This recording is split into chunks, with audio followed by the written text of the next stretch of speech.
Champions ট্রফিতে টাইগারদের do R die ম্যাচের প্রতিপক্ষ নিউজিল্যান্ড। আজ বিকেল ৩টায় রাওয়ালপিন্ডিতে মাঠে নামছে টাইগাররা।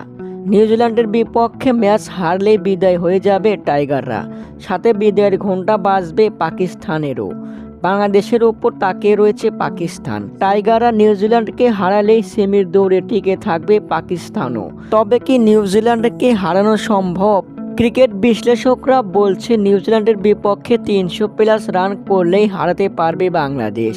কিউদের ক্যাপ্টেন বললেন, আমরা বাংলাদেশকে হালকাভাবে নিচ্ছি না, তারা ভালো দল, যে কোনো দলকে হারাতে পারে, তবে দিন শেষে আমরাই জিতব।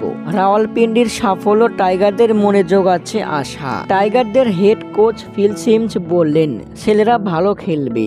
এর আগেও এই উইকেটে দারুণ সাফল্য পেয়েছিল তারা। ৩০০+ রান করতে পারলেই আমাদের জয় আটকাতে পারবে না নিউজিল্যান্ড। দিন শেষে আমরাই জিতব।